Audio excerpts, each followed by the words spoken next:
Guest speaker Dr. Richard Brown. Today at the Legacy Building, the Ernie Chambers History, Arts, Humanities Museum, we gathered to discuss future steps on making sure that others are getting vaccinated as well as masking up and continuing to follow guidelines for COVID-19 as we head into the new year. I came out here because it never hurts to learn something new, and by the grace of God, me and my kids have never had COVID, but I am vaccinated. I got the first and the second shot, but I do follow protocol since the beginning by keeping me and my kids safely away from everybody. You know, the only people that really go around would be my family, but even half of the time not that, because my mom and my dad both have had COVID, but my dad's in remission from prostate for the last 6 years, and then I have a 1-year-old at home and other kids, so it's like I try to follow every protocol to make sure like my kids don't get sick or I keep myself, you know, out of the way so that way I don't bring it. No, I just hope that everybody takes it a little bit more seriously. We're still in a pandemic. It hasn't ceased. And as Dr. Brown had discussed about, the COVID doesn't care about, it has its mission and it has its job. And its job is to kill you. So without the vaccination and the medications to help us, it'll be really sad to know that a lot of people will die. Why do you believe people should get vaccinated for COVID and also get flu shots? First of all, flu and COVID are different. You can have one without the other. You could have both or neither.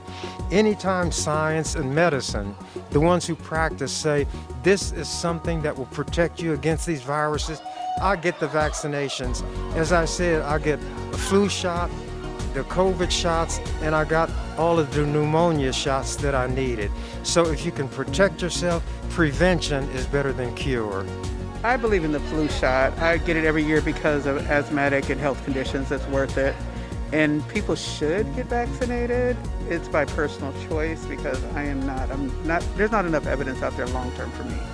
So, but I've had COVID twice and I mask up wherever I go. I'm over the road truck driver, so I mask up and sanitize now more than I ever did. I was not a mask person, but now I wear masks everywhere. It's my second skin. So it's important to get masks for the elderly, and it's really bad on the elderly because someone older would get it. It's so horrible. There was 8 colds today. I was in the hospital for a week. So, and I was doing that first time, so it was really hard. So yeah, it's something you need to do. You need to get vaccinated for you. I think that for the safety and the protection of their lives, their loved ones, their friends, we don't want them to leave here. We want to keep them, you know, for as long as we can.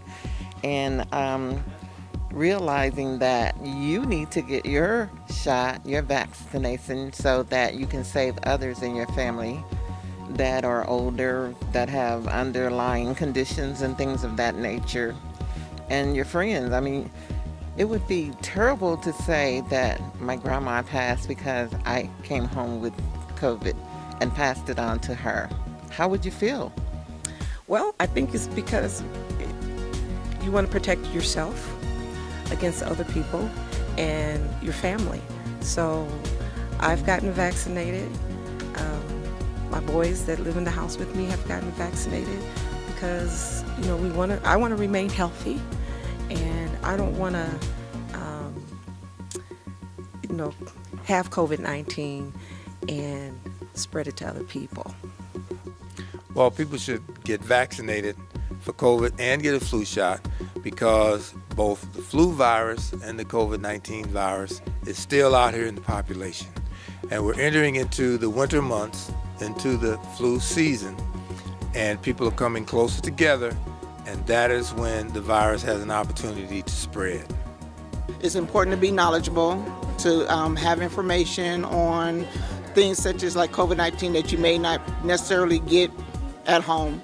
And then that it's important to stay masked up, sanitize your hands, sanitize your surfaces at home, and to not just protect yourself, but also be in a position of protecting your family.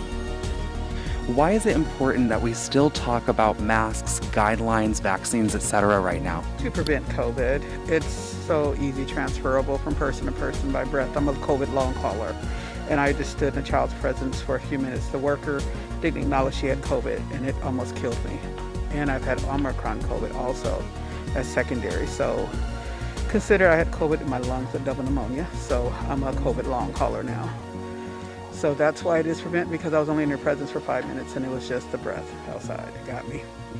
Stay away from large crowds, for real. That's all I know, because I had went to a funeral. Who would think they'd get it at COVID at the funeral? I did. So I try to stay away from large crowds, and if I do go around large crowds, I wear my mask. And other than that, that's that. Well, we should keep talking about the mask, because the mask is the one way that we can protect ourselves from breathing in the particles from other people who may be infected.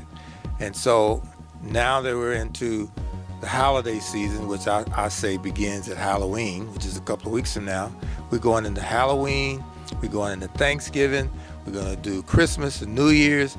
People are going to be coming together and in each other's company, and it is important that they wear a mask in those groups where they aren't sure whether other people are infected or not. And we know that when we're close to each other, the opportunity for small particles to spread amongst people, it can happen.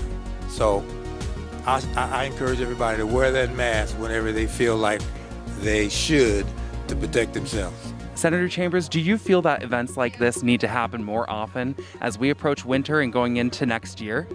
I think even before we go into winter, anything that gives information about COVID or SARS, the virus as I call it, that's warranted, and there ought to be more of these everywhere in this country. I haven't seen a lot of like this, but they do need to be more events like this to keep COVID aware on the front line, because right now it's just been brushed back with media and everything else. It's just like, well, there's no more pandemic, now we shut everything down. But there still is a pandemic, just don't acknowledge it because it's not worth the money now. So, but it's still something that's killing all of us, and we need more events like this in our community just to keep raise the awareness and keep it out on the front line. We need a lot more events like this. People are starting to gather more, and when we can find them gathering, we need to talk to them about what's going on, because a lot of people still don't understand how the virus works or how the flu works, and that when they're together and in the presence of each other, it's a good time to talk to them. I think in the very beginning, I don't think we all knew or understood the impact that it would have in the long run. I think we all treated it as sort of like the flu, that, okay, we'll get a couple of sniffles, we'll get sick, and then we'll get better. And we didn't realize, or maybe I should say I didn't realize, till today, in hearing the numbers of deaths across the United States, across the state of Nebraska, and then in Douglas County. And then to know that on one given day, that 3,000 people died in one day due to this virus. That lets you know just how dangerous it is and how important it is to mask up and to sanitize and to wash your hands. I'll just be glad when it's over with, because I had the COVID before, and thank God I got over it. And coming through little meetings like this, you learn more and more and more. Like I said, I just want it to be over with, but it doesn't look like it's not going to be over with in one day or whatever. But I'll be glad when it's over with. The virus is real. Its only mission is to kill. Thanks so much for watching. I'm Amber Rodriguez with EWC Communications, and I hope you learned something new.